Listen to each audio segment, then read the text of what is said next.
discussed yesterday. So today is probably the second last topic we would be taking, which is exception handling. So exception handling means what?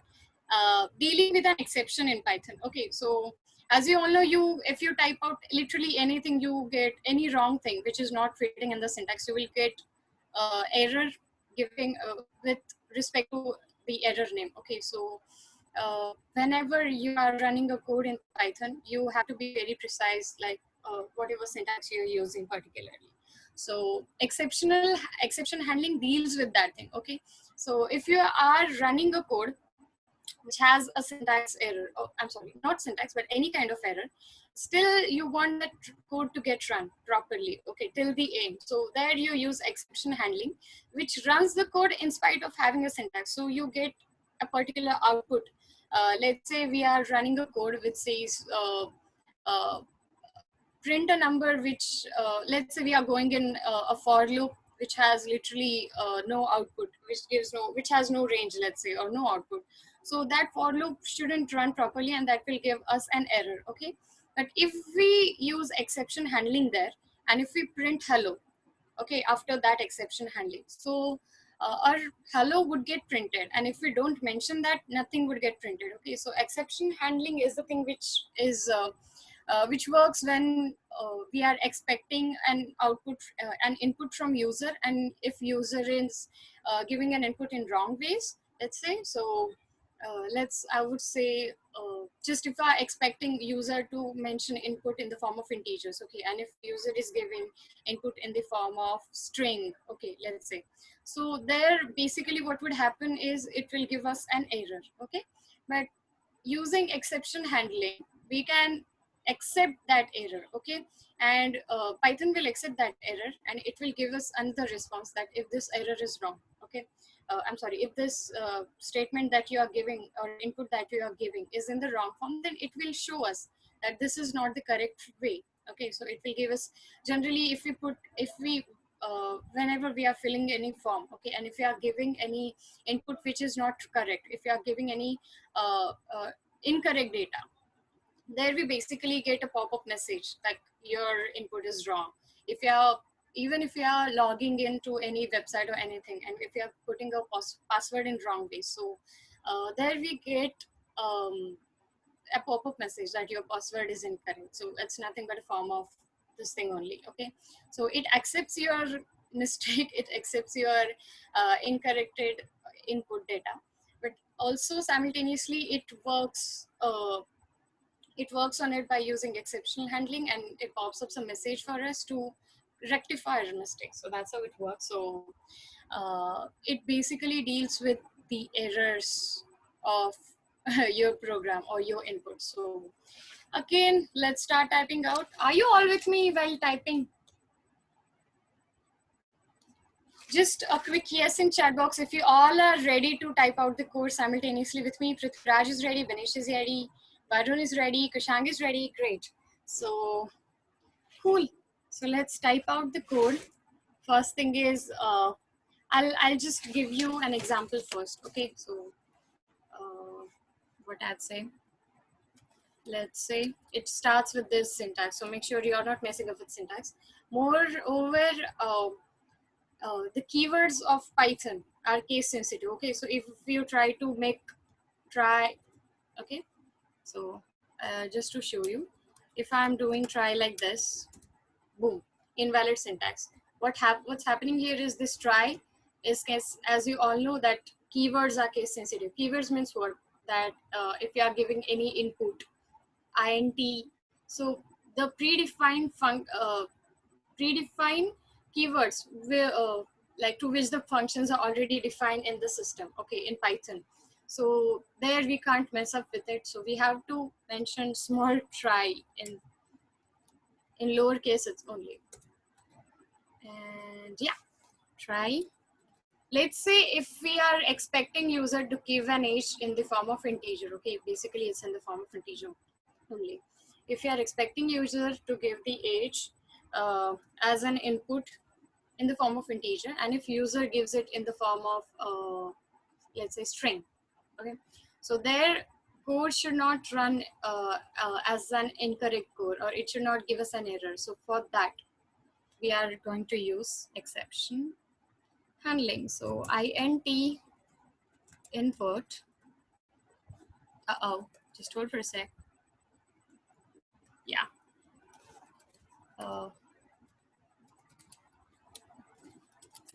Please enter your age. Okay, so we are expecting user to enter their age.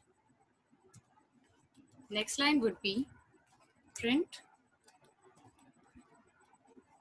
your age is, and whatever age that we have, okay, comma. So it means that whatever value, this whole thing we are running, so whatever age you enter here, it will come in this way. Okay, it will come as an integer form here, and the like in print statement, it will be extracted from there. So okay, your age is, and we will do except now. Be very careful about the syntax and case sensitivity. So just check out the way I'm writing except and the syntax of value. V of value is capital, E of error is capital again. So exception value error means even if there exists an error in the value, it will accept it. It means it will ignore it basically. Oh, what happened? Okay. Except, oh, hold on. Then print.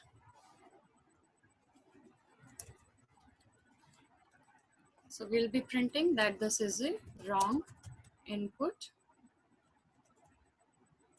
Enter integer.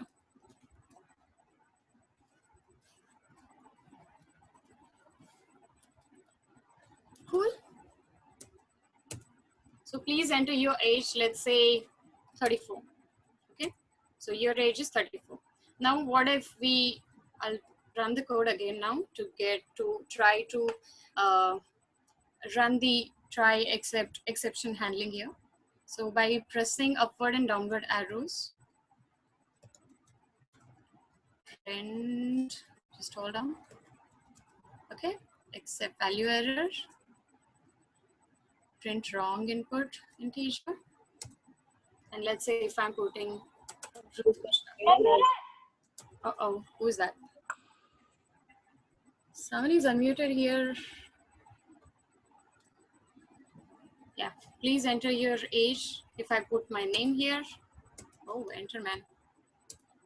Wrong input, enter integer. It means this whole code is going to get run, okay?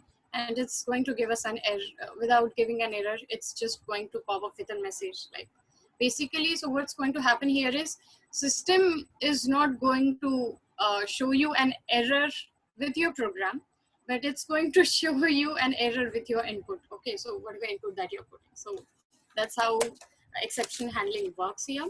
Now let's try exception, like we have seen try and accept. Okay, so there are three parts as I told you, try, accept, and finally. So what happens in finally is, so even if you try to figure out the error here, like try and by running it using try and accept, and even if it doesn't work there, okay, even if let's say accept, this thing is not running in case, so in that case if both of the things are not running, there you can put finally. So worst case scenario, what if these let's say the input user gives doesn't fit here, in worst case, not here as well as not here, so the third option would be finally. So finally means no matter how many error your code has, it will still execute by literally avoiding or ignoring the errors. So that's how exception handling works using finally. I'll clear the screen. I hope everyone has run this code and it has been run properly in your system. I'll clear the screen by pressing Ctrl and L. And now let's go for, make sure what the way I'm writing the code. I'll explain everything to you. Don't worry, even if you see something weird here, or something that you are not able to get. again, I guess we would do it with the same thing by taking h int input.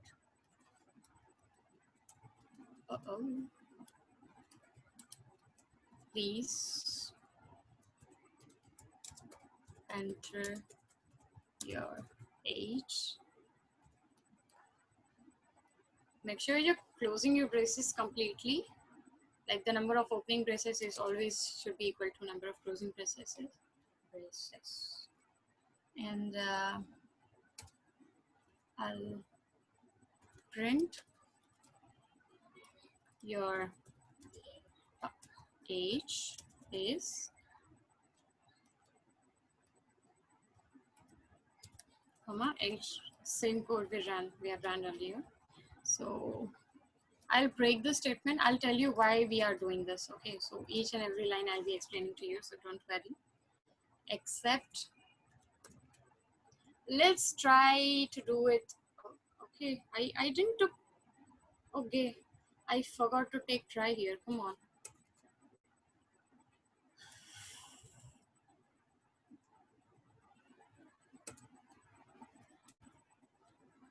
Oh, try. Now we'll run the code. So yes, indentation is very important part, as you all know. So as we entered in while loop, to get inside the while loop, we have used the indentation. So as I have always like I've been telling you, Python doesn't have curly braces, as we all know, the way they are in C, C++, and other coding languages. So here, instead of that complex, again, someone has unmuted themselves. Okay, so here what happens in Python is we don't have that complexity of braces, so you don't have to remember, oh, where I have used this completed or where I have not taken the braces, and basically you keep on getting lot many errors just because of missing out to complete or to fill curly braces properly. That issue is not there in Python. So all you have to remember, all you have to focus on is here is indentation part. So indentation means if you are entering into any loop or anything especially, so there for entering, instead of using curly braces, we basically use indentation by pressing the tab button. So here, while inside while loop, I have pressed tab button to enter into the try loop and inside try function, and inside the try function again I'm running this code. So age, then this was the thing. Okay, I will do except now. Except value error. Okay, and I'll print here again the same thing.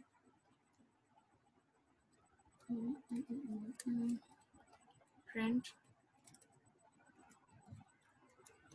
wrong input.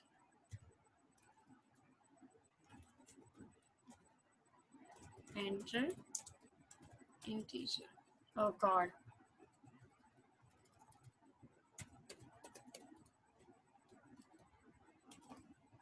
Cool. And now we will be using finally. So oh, I forgot to take finally.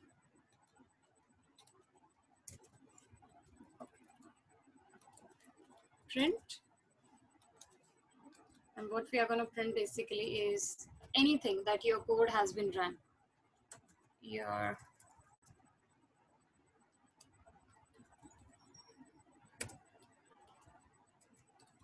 Your code has executed in spite of having errors, let's say. That would be the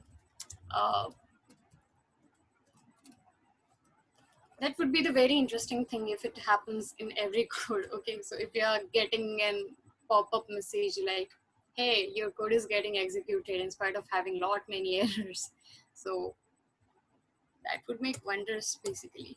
So please enter your age. I will not mention anything, let's say. So see, even if I'm not mentioning anything, as I have not mentioned integer even, okay, so instead of integer, if you print anything, you will get this output as wrong input, enter integer, and your code has executed. So it means even if it's just like a pop-up message basically. So if you want to give any pop-up message in the end to show the, anyhow Python runs the code completely, okay, so even if you run your code from this to this only, like a previous message, Python is able to run the code till that only, but just to give the user the idea, okay, or the satisfaction that hey, your code has been run. So for that sense, we are executing this thing. So it means our code is getting executed till the last line, which is shown by, or which has been given by using finally. Okay, even if we, let's say, if I, so wrong input, enter integer, your code has executed instead of having error. So it will keep on, what is happening if we use finally is, no matter how many inputs you give, okay, unless and until you are giving the correct input, or unless and until you are rectifying your issue, it will keep on asking you to mention a correct input, okay. So here I mentioned nothing and I got the same thing. I mentioned input in wrong way, I got the same thing. And now if I'm putting integer, let's say, okay, see, your age is 20, your code has executed, and it will keep on running into loop because we have used while true. Okay, so this while true means what basically? It means that we are running while loop and this condition is true. So this whole condition is true and that's why it's keep on running. Okay, if we return here or if we mention that else while false or something, there our code will stop basically. I'll press Control plus C to get out of this loop now. So yes, Control plus C will get me out of this loop. So that was it. Try, except, and finally try exception handling. Basically, that was it. Okay. So moving on to the next thing I would love to take is let's take some. Let's see. Now we have seen to how to overcome the errors in Python, or even if we get error, how to rectify it while showing it to the user. Next thing we are going to do is to check 2 to 3 types of error and what they are basically. So they are called as try catch errors. Okay, I'll clear the screen again. Try catch error means the ways of error your system has basically. Okay, so boom, I'll simply print. Let's do something which is completely nonsense in your basic maths.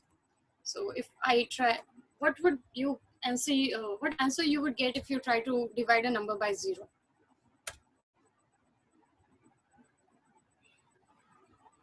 Try. Anyone? You all are listening or sleeping? Come on, it's a basic mathematical thing that if we divide a number by 0, what would we get? In a basic mathematical term. Oh wow, Prithviraj.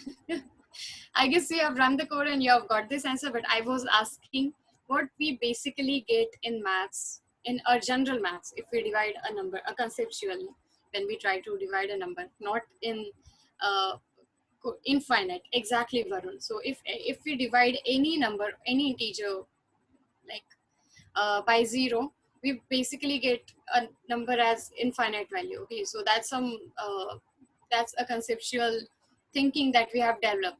If we divide a number by 0, we will get infinity, and if we divide a number by infinity, we get 0. Okay, but Python is very smart. It doesn't like care. It doesn't care about what our conceptual thinking is. It gives us this error which is called as zero division error.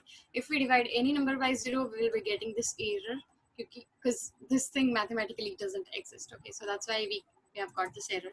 Let's try some other error. Okay, let's try to print out something which doesn't actually exist, or we have not actually given the value to a system. Let's say I'm printing that. So it's a name error. Name var is not defined. We all have seen these errors previously. Okay, so we have while executing, I've got, as you all know, while I would say instead of executing, while experimenting with the coding, while experimenting in Python, we have got lot many errors. Okay, so these are nothing but the same errors that we have got till now. So name var is not defined. It means we have not defined what var is. Is it string, integer? Is it any list, tuple, dictionary? What it is, we have not defined it. So that's why it's giving us an error. Now, if we define var as this, and if we try to print, we'll get an empty list. We'll get at least something, but we are supposed to define it. Now, let's try something else. Name equals to, I'm keeping it empty, and I'm trying to sort this name now. Okay. So name, as you all can see, it's a string, as I have taken it in like in quote, so double quote. So it means that the input is string basically, but it's an empty string. Okay, so name is a string, and what if I try to sort it? So as you all know, one of the functions of string is sort. So we basically give it in this format, name dot sort. Okay, that means we are applying sort function to string.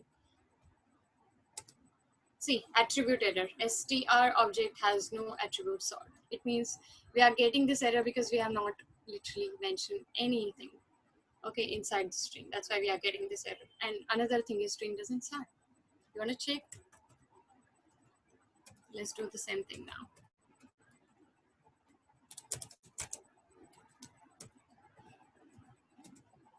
Same thing. How the hell string would sort its elements? Its elements, okay. If you are giving list, as we all know, in list tuples we can sort the elements, okay. But string consists of only one term, so you can't expect it to give it in the sorted by sorting it, okay. So attribute error means this sort function doesn't exist in string. I forgot, yeah. It exists in list. So if we create a list, let's say by mentioning a comma s anything, and now, oh, name a is, okay, sorry.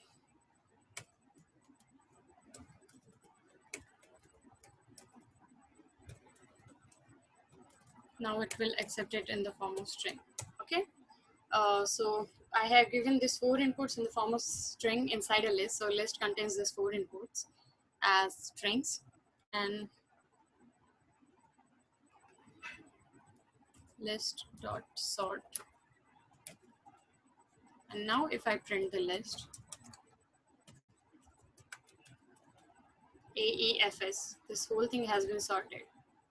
Okay, so that's how it works. That's attribute error means if something doesn't exist in your uh, in in in the data type that you are giving, or in the code that you are giving, if it doesn't exist, it will give you an attribute error.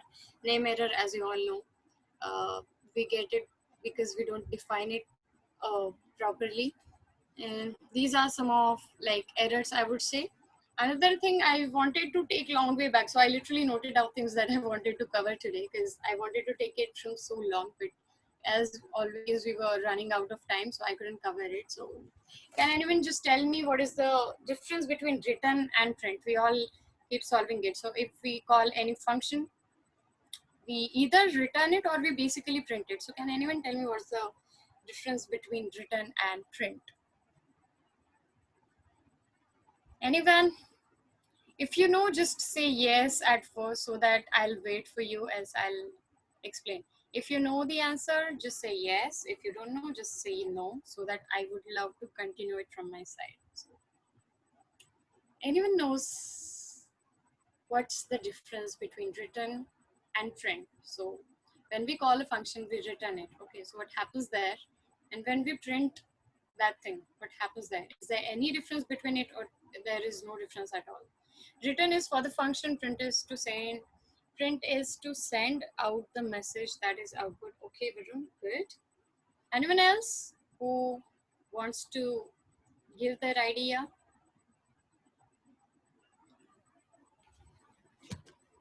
Anyone? Ruchita was not there previously. She has joined now. Nikhil Kapane. Priyanshi Gupta. I guess these are newcomers. Ruchita, I guess you joined late. Priyanshi, print is just print. Returned value can be used anywhere. All right, different way of. Sorry for joining. No issues, Ruchita. You didn't miss out much thing. We just covered exception handling, which is a very simple topic. And I guess you will be able to get it if you revisit this lecture. If you are a Cyberfraud Plus member, even if you're not, I'll cover it if we get enough time. So, in short, so yes, anyone else who wants to tell me what it is, or I guess these two answers that I've got are pretty correct. Okay, so it's basically if we return, so when we give function a particular value, we recall it or we return it using return function or return statement, okay, or using a keyword return. And printing means it simply just prints the value, okay. So I would be able to explain it in better ways to you by literally typing out any code on the same. So yes, I'll clear the screen. Let's type out the code to tell you what's the difference between written and print. So def magic, as magic is my favorite function. Let's say I'm taking, so magic x means this x input has been taken to magic, so we can apply any operation to this thing. If x mod 2 equals to 0, then I want to get printed that it's an even number, okay. Now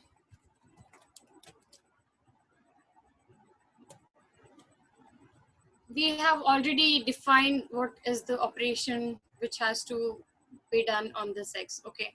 So we are supposed to mention particular value, okay. So on that value, the particular operation or statement that we have done will be applied. So let's say I'm taking it, so it's even. What if I just take magic? See, it's an error. It's missing one required. Another form of error, which is called a type error. Okay, so this error is means it's just missing one required positional argument x. Okay, Python is very smart. See, it tells you literally what error you're getting, and it expects us to rectify that. So yeah, as we have not mentioned it correctly, magic. Let's say 38.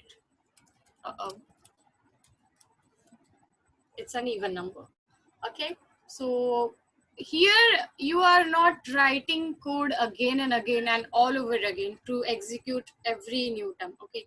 As we have given a generalized value, I would say here in the form of x, we can write whatever input we want to get the output, okay.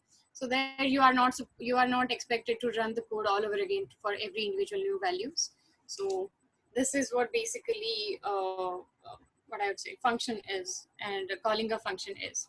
Now let's try to return it, okay. So as you all know, this magic is, oh god, this magic is formal parameter, whereas this magic or this thing is actual parameters. So what's the difference basically here is formal parameter means we basically give it an idea to perform what operation it has to perform, and calling magic 8 means here we are calling the function. It means whatever thing you have executed inside the function, now I want to extract that value. So there we use this 8. So inside this braces, what happens, it gives us the value to the system to run the code, and by calling it we get an output. So this is for formatting it or giving it, and this is for calling the value.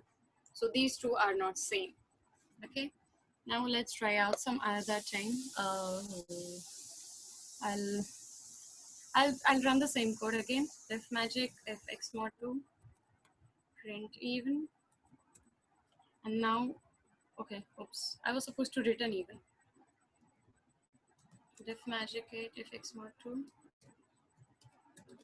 and now instead of printing, if I return even,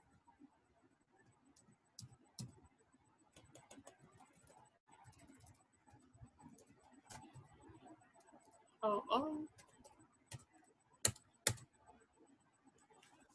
Now I print, I'm sorry. Now if I call magic, see, we have got the value even. Can you all see the difference? Okay, very basic difference, though we have got the value, but can you see? It's here in the form of output, just like this. Here it has been given in the form of string. Okay, one particular difference. Secondly, when we return the value, it also shows us the date, its data type. Okay. Moreover, another difference I would love to show you with by taking any new message? No. By taking one more example. So let's do the same thing. First of all, def magic 8 if x mod 2. Okay, and I'll, instead of returning, I'll take var equals to magic of, let's say, 98. So I am assigning the value of magic, okay, or I'm assigning the value of your output to var. And now if I print var, you must be thinking that we are getting an output in the same way. Everywhere we are getting even by, as obviously we have given even numbers. Okay, but what basically difference between all these terms, or is there any difference, or if there is a difference, what it is, I'll explain it to you by solving it in different ways. Or even we can give it by doing this. Print magic, whatever number, 56. Okay, so what is the difference between these even with these even, with these even or these even? Basically, if you see it is actually nothing. Okay, but when you try to, as we all have discussed here, print is just printing the value whatever we have given here. So here we are asking it to print even. If we have mentioned odd here, it would have literally printed odd only. Okay, so even the number is divisible by 2. If we would have asked it to return odd, it would have written odd. But while returning means it is giving us an output in the form that we are expecting it. Okay, so that's why we are getting even here. I guess let's take one more example. Def even. Okay, L1, let's say I'm taking a list of 1 2 3 4 5 6 7 8 9 and 10. Oh god, so it's a syntax error. I forgot to mention 5 here. Cool. Now let's do list comprehension here. I for I in L1 if we are doing the same thing. Okay, I mod 2 double equals to 0. Okay, now if we return return, if we return L1, oh, just hold on, what we are getting, and if we print it, what we are getting. And now let's print L1. It means a whole list will be get. Oh, L1 is not defined. How that would happen? I have defined it inside it. Okay.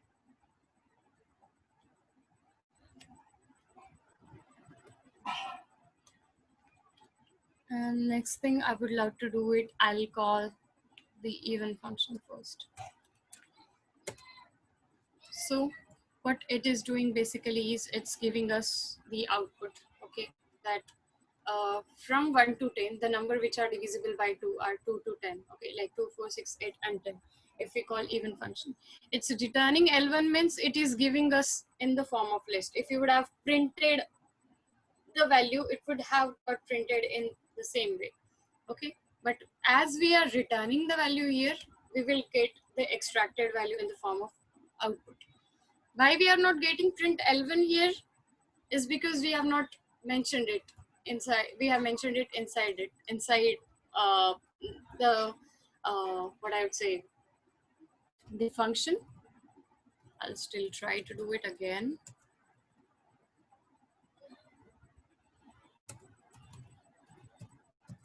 Let's try to print it now. So just imagine if you would have printed L1 here. Oh.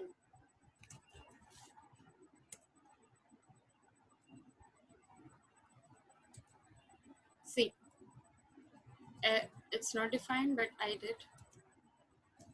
It's still the same way, okay? Because what we are doing is we have applied this function to it. So even if you don't use def here, okay? Let's say if you're not using def here, okay? And if you're not using this whole indentation thing, just by writing this much, you will get the printed value, okay? But here, thing that is happening here is we are extracting the value as L1. And what if we want to keep running it all together? We will get it in this way.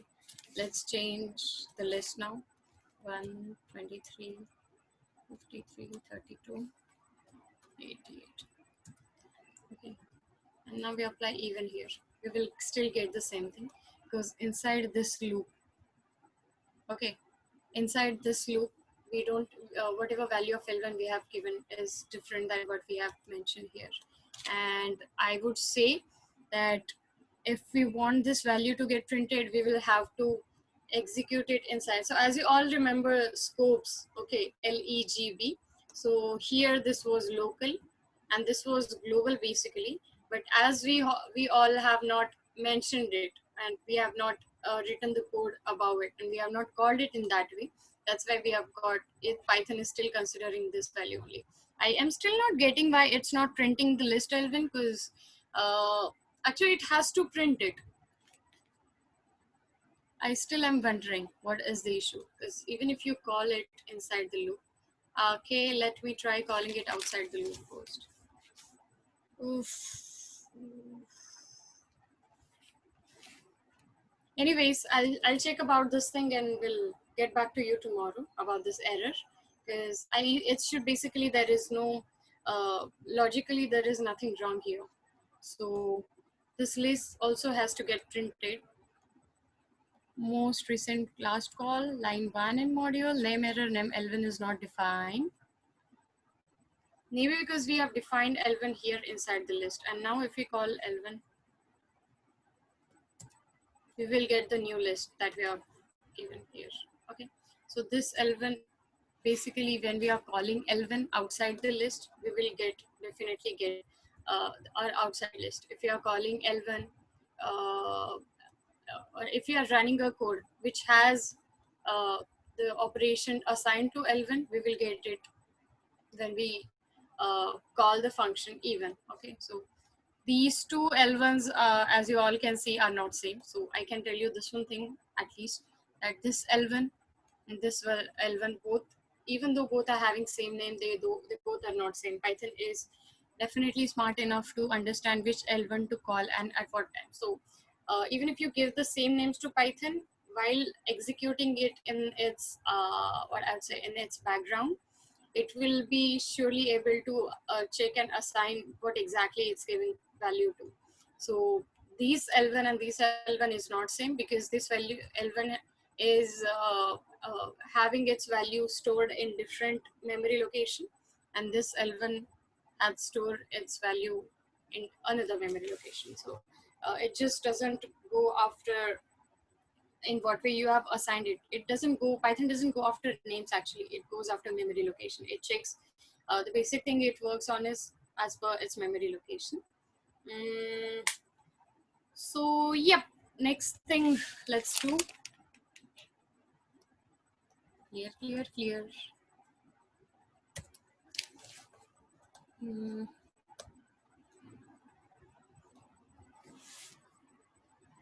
So next topic we can take right now is by the way, is anyone having any issue till now?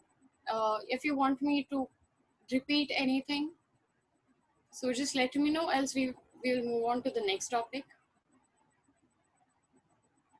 Anyone? Or shall we continue? Because we have actually map filter, pickling and reduce, which I guess I won't be able to know if everything is going smooth. Cool, Kushan. So right now the topic which is left, main topic, map filter, reduce and pickling, it won't be covered. It's a bit lengthy topic, so even if we take 1 hour right now, it won't get covered. So I'll take that topic tomorrow, like followed by explaining the scope of Python. So I'll be able to take it in proper way. So as right now some time is still left, I would love to take some examples. I would say examples would be of pattern or any output that we want to get printed. So these kind of examples you guess you get in coding languages, I'm sorry, competitive coding, if you try to go for in your final year. If you all are sitting at all for the placement process, you will get it in uh, yeah, there you have a probability to get this kind of questions we will be discussing now. So it will be, as tomorrow's session is our last session for the whole Python training, so I guess before that I would take some, examples for you to revise few basic concepts of Python, as well as to brush a few topics. Okay, uh, so yes, we will start. Let's take, what example you want me to take? Pattern or any particular output you want to get printed? I'll take an example of pattern first. Okay. Pattern is very interesting thing. So generally, you must be wondering what's the use if we try to execute a code, like execute a pattern in so Python is basically used in data science, machine learning nowadays more frequently, so their pattern mostly won't work. But okay, I'll just show it in this way, hash hash hash. Okay, so oh man,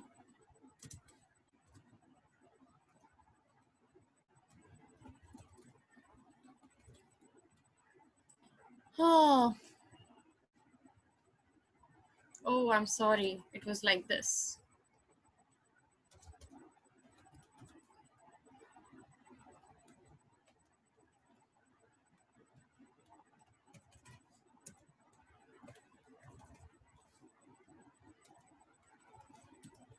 Okay, so oh, I forgot to mention. Okay, one more star here basically.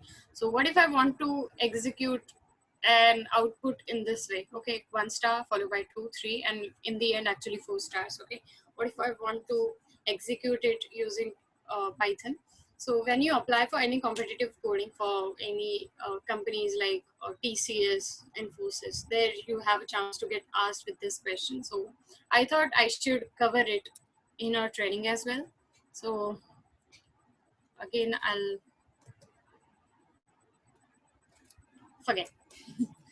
So basically what you are supposed to do is you want to execute this code, and in the last sentence actually there are 4 stars. So they will basically give you a pattern in fixed form, and you need to execute it in such a way that you have to give the exact output that has been given in the system. Okay, so just remember what we are supposed to print. So pattern is pretty interesting thing actually. So no matter, there are lot many ways to print Python, I'm sorry, print patterns. Okay, basically pattern is run on the basis of rows and columns. Okay, so as we all know that vertical are columns and horizontal are rows. So I is reflected as row and J is reflected as column. So that's how pattern works. So I have seen people literally mugging up the flow of pattern, but there is no need. If you understand the logic completely, you don't have to mug up the complete code. So by making literally very basic changes, you can write, you can change the complete format of your pattern. Okay, so as you all remember, the way our pattern was, so I'll literally enter in for loop. You don't have to do anything else because pattern starts in looping only. every statement or every input that we give to the system gets executed one by one. So that's why we enter in for loop to get it executed line by line. For I in the range of 4, because we want it to get executed. Oh, yeah. Now inside this I is for row and J is for column. We will do the dry running as well, so don't worry. For J in the range of, so I would still like to explain what happens here. Okay, so basically first thing that would run would be your star. Okay, and then it will be followed by the number of star that we are incrementing, if at all we are incrementing. If we just give it in this way, okay, so this is actually not a right code, but still to give you an idea, I'll tell you what happens if we print star. Okay, if you get to know the proper syntax, okay, and the proper pattern of executing pattern, then you will be able to understand it very easily. I'm sorry, separate equals to, I hope everyone knows what separate and end is. Separate means it distinguishes or it separates the two inputs by spacing whatever you are giving here. So I have mentioned one space here, that's why we will get output by spacing it individually. And end means the end term will get will end with a space as well. Okay, and now I will print it. You want to see what happens here? See, this is what we have got, but we didn't want it. So I thought we should take it instead of taking it in this way first. What's happening here is for I in range of 4. So as you all can see, it's a 4 by 4 pattern. So that's why we have given here range of 4. For every row, ma'am, at least can you please make one project for Python at the end of this webinar? Priyansh, okay, I'll try my best. Actually, we are after this webinar, we are having one exam actually. So mini exam, I would say. So it is basically for the students who are regularly attending Python sessions. It's for them. So if you clear particular marks, if you cross those marks, so you will get a certificate from Python. Those students who have attended maximum sessions of this this training. Okay. Still, I'll try to see whether I would be able to give you any project on it. I have actually lot many, so I'll try to get it by tomorrow. Or if I don't get it by tomorrow, I'll still like ask Cyberfrag to mail you if I have any project at all to assign it to you. Okay, so you can work on that project. So I'll work on it. Don't worry. So here we are printing it, we're separating it by space, we are ending it. Ending means after this line, our output is, we are not getting in this line itself, we are getting it on the next line because we are using J column as well. Okay, so for every I in 4, in the range of 4, so first it will enter in another loop. So first this J is getting printed, okay, and not I.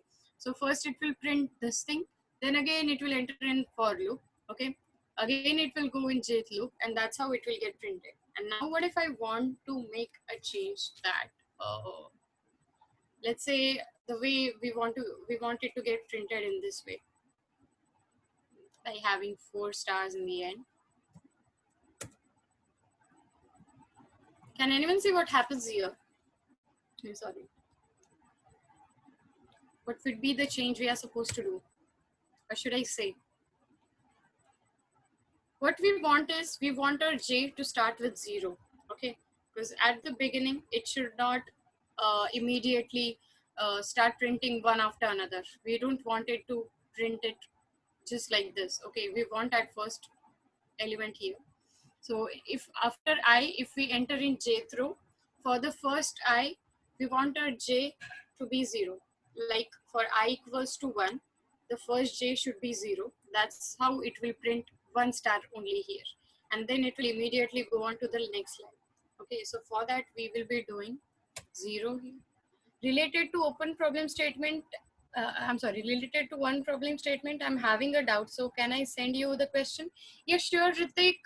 You can send it to me. So after this pattern example, we will be having a Q&A session. There we will try to solve this problem. So yes, you can send your question here immediately. Not an issue. So I would say let's run this in a let's do some dry running for this. So for first I equals to 1, it means on first row value would be 1.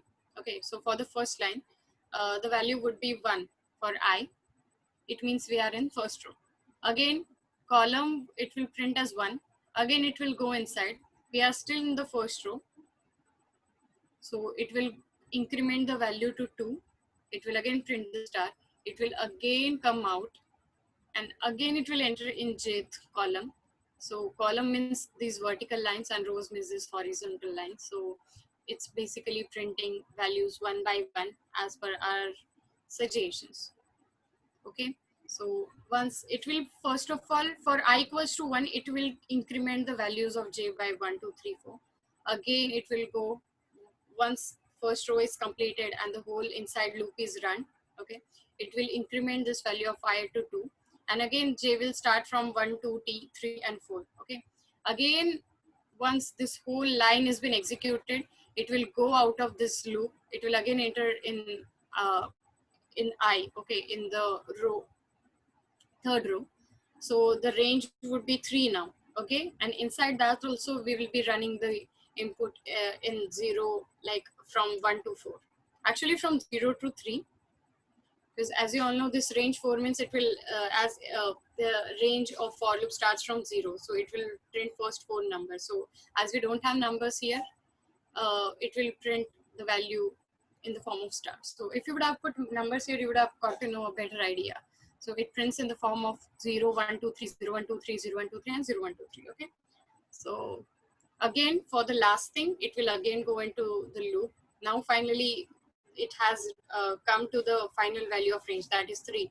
So this thing again will get executed by entering inside the for loop of I, and it will print all the values of j, like 0 to 3, 0, 1, 2, 3 in the form of stars, and finally we will get the output. If you don't print it, you want to see what happens, you will not get any output, and I guess you will just get first line. Anyway, so for this thing, yeah, comma, j in the range of 0, and we want it to get incremented in the same loop. Okay, so that's how we can do it by pressing I plus 1. So what will happen here, I will tell you by doing some dry run. We'll again do the same thing. You want to see what's the difference just by mentioning this small thing, just by changing the small thing, you want to see what change happens in the output. Boom, that's what we were expecting actually, right? So yes, what's happening here, first I will take the value of 0. After taking the value 0, it means the first line, it will enter in jth loop. Okay, starting from 0. If even if we wouldn't have taken 0 here, doesn't matter, you would have simply typed out I plus 1 only, because basically it starts with 0 only. Okay, so it starts with 0, so we will get value of j as 0 only, and comma till I plus 1. And I plus 1 means if value of I is 0, jth value would be 1. If ith value would be 1, jth value would be 2. So here it's the first line. Okay, still we are getting one value instead of getting nothing there. We are going on the second line, we are getting our value I equals to 1, and j we are getting 2 stars here. I equals to 3, we are getting 3 stars here. I'm sorry, I equals to 2 here. Okay, because it starts with 0, 1, 2, 3. And to increment it, we have just mentioned I plus 1. It means for 0th I, 0th row, we are getting 1 star. For first row, we are getting 2 stars, and so on and so forth. Okay, so you can increment it in whatever way you want. Hi Ritik, if you still have questions, just post it here immediately.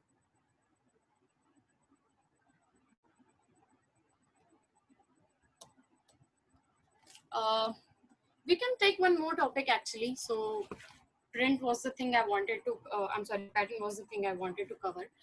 One more thing we couldn't take in the last session because we were running out of time was about uh, binary conversion. Okay, so you almost be wondering how to convert. Binary conversion is a pretty similar thing we have done in all other programming languages, in case you have run. So it's one of those basic things you learn in very early, like in very early sessions while learning any coding language. I am taking this late. Okay, ma'am, is it is pattern related, so at WhatsApp I will send you the pic. Is it okay? Yes, Ritik, send it. We have the group of Python, as you know very well, so there you can send it, and we'll try to resolve it. Okay, so send in the group, don't worry. We'll try to resolve it by tomorrow itself. Okay, so yes. I'll clear the screen. I hope everyone has got this pattern. If you have not understood anything, just let me know, as I have told this lot many times in previous sessions also. Uh, for competitive coding, coding of companies like Google, Microsoft, Apple, Amazon, they won't be asking you simple questions like to print the star pattern and all. They will ask you pretty critical question. They will give you an application based question, and there you have to literally think that what data type, data set you have to use, what data type you have to use here, what algorithms you have to use there, and in what way you want to execute. So there you have to keep telling them in what way the conversation has to be. You have to keep telling them your ideas, in what way you are going to execute it, and there you won't get a system like this to execute. You will literally get Google Doc. Okay, like I applied for, I have done Google interview, so I know. So there in Google, you literally type out the code in front of them. They literally see each and every line you're typing on Google Doc, where we share the screen basically. Okay, and you can't run your code there, so it won't get executed inside any system, because you're literally typing out as a message over Google Doc. Okay, so there the term of dry run works. There is the how dry run works. So there you literally have to take pen and paper in your hand, or just by looking at the screen you have to orally figure out whether this code is going to get run properly, or whether this code is going to get any error, and if there is any error, how to resolve it. Or if there is, as we all know, there is time complexity and space complexity. It means your code has to be run in minimum time and by taking minimum space, minimum memory location. So Python is a wonderful language when it comes to memory location, because it gives, as you all know, particular number of inputs that we give. It runs on that basis only. Okay? Ma'am, actually I don't attend 2 or 4 session webinars, so what I will do, I request you can please send recorded video of all session WhatsApp, so we can all can see. Hi Priyansh, we already in last week we sent all the previous sessions, okay, which actually was for only for Python Cyberfrat Plus members, but by looking at students' enthusiasm, we thought we would send it to all of you to, learn Python for literally for free. So actually the live sessions of Python were free only, and the recorded session were only for the Cyberfrat Plus member who are taking the Cyberfrat Plus membership. But yeah, we did give it for free, the previous sessions. The recordings of previous session, actually we gave it for free for almost 1 week. Okay, and I hope many of the students have used it. So as of now, I guess it's still there, but as soon as we take the Python exam, this group will be deleted, and the access to link that also will be deleted. I'll still check to the higher authorities if we could help you in this way, or you can simply join Cyberfrat Plus by registering yourself at www.cyberfrat.com/plus. Okay, there you can register yourself for Plus membership. Believe me, you will get a lot of content by literally putting a very less amount of money. So I can take this topic today, or should I? I'll still take. Okay, no issues. So let's do binary conversion. I'll clear the screen. So binary conversion means, instead of binary, I would say conversion of one form of integer to another form. Okay, so as you all know, binary conversion, I hope everyone knows that it works in the form of zeros and ones. So the number uh, gets divided by twos, and that's how we get the answer in form of zeros and ones. I hope everyone knows the forms of what I'd say data types. Okay, like conversions, integer conversions basically. So it's binary, hexadecimal, decimal. So what we basically type out is decimal conversion, right, or decimal integers. So there are what I would say binary, hexadecimal, decimal, and octal. Okay, so we actually divide the number by 2 for binary, by 16 for hexadecimal, by 8 for octal. I hope everyone knows it. Like if you all know what are these conversions all about, just say yes in your chat box quickly, because I'm damn sure all of you must be knowing, and even if someone doesn't know, I'll explain it to you shortly. So just yes, Priyansh knows, Anil knows, Ruchita knows, great. Is there anyone who doesn't know what conversion is? Yeah, Jinal also knows, great. Because that's a very basic thing you learn in your 11th or 12th standard itself. So yes, just think, if you want to convert a number from decimal to binary, how many lines of code it would take in C? Can someone tell me quickly? Like approximately how many lines of code we will need to convert number from decimal to binary? Any random number you can give. In which language? Java, C, any language you want, you can take. Okay, in Java, how many lines of code it requires to convert a number from decimal to binary, or even in C, C++. Julia, if you all know what it is.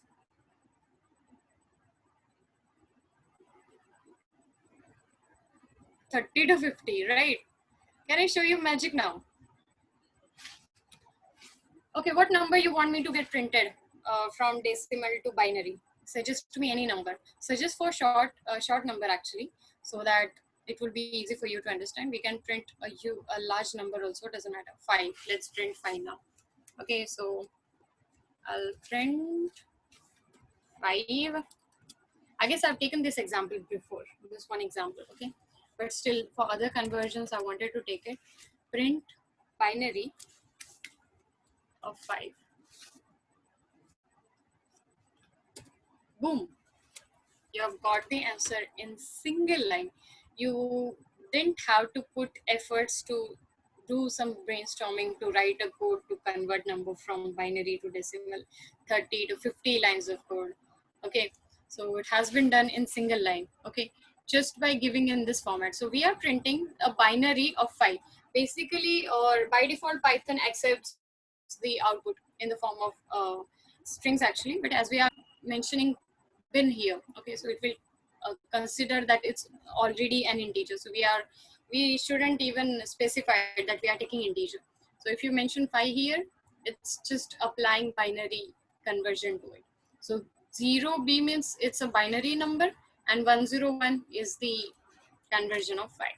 Let's try for 56 now. See, this is even faster than your brain. So this is the binary conversion of 56, 111000. Now, what if I want to convert a number from hexadecimal to binary, or binary to octal, or octal to hexadecimal? Can you do, we want to convert octal to hexadecimal? Yes, Priyansh, I'm doing the same. So just have some patience. Let's take a value, okay? Let's take the value we have got here itself, okay? It's 0b 111000. Okay, I've taken this value. This value is going in the form of string, if you all can see. Okay, now I'll apply temp. Oops, integer. Just check what am I doing. Okay. Oh, I'm sorry.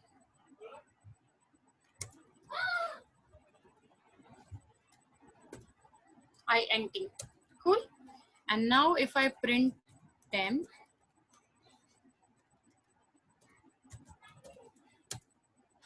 See, value has been given in the form of binary, and we have got the output in the form of what?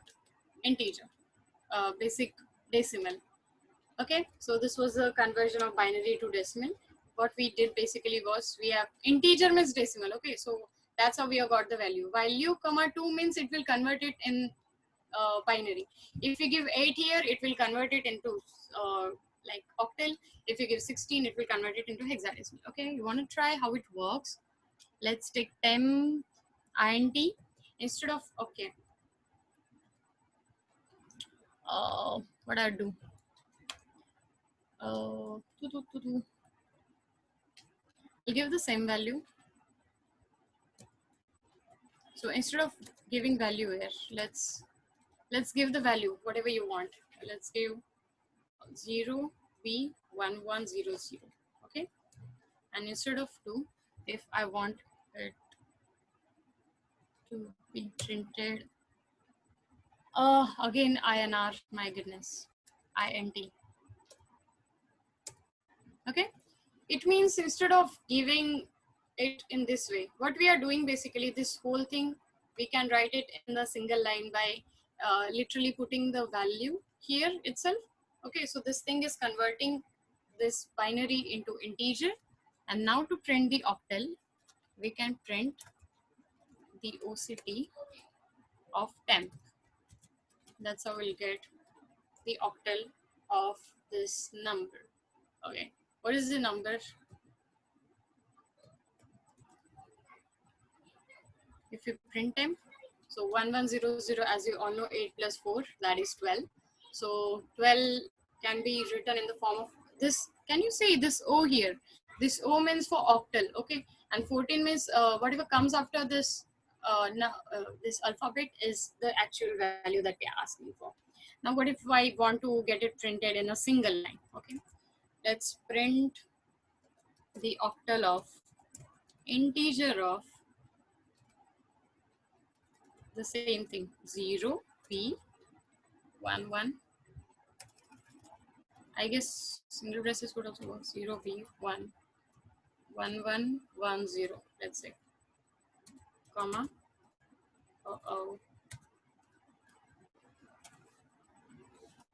1 2 3. See, oh yeah, I've changed the number. That's why we have got 16. So yes, this number is nothing but 8 plus 4 plus 2, that is 14. So the octal of 14 is 16. Now what if I want hex here?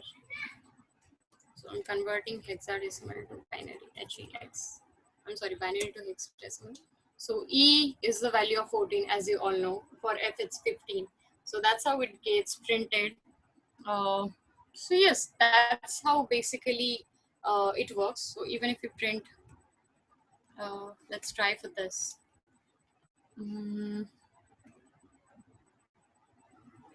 Hex int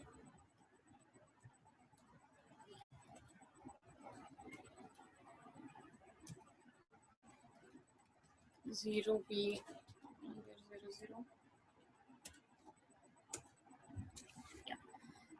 Anything. So as you all can see, we are converting binary to hexadecimal here, or binary to octal, or binary to decimal. So that's how conversion basically. Okay, please tell once again. Can you do, we want to convert octal to hexadecimal? Okay, please tell once again, Priyansh. Okay, Priyansh. So to convert octal to hexadecimal, first you will have to convert octal into decimal. That's all we basically do in other coding languages also. Or even if we were, I remember I used to get it in my exams to, like literally in written exam, to convert a code from octadecimal, octal to hexadecimal. So there I used to convert it from octal to decimal and decimal to hexadecimal. So similar thing happens here. We are supposed to convert a code from octal to decimal and decimal to hexadecimal. Okay. So that's how it works. I hope you understood it. Any issues till now? Or I guess that's the end of today's session.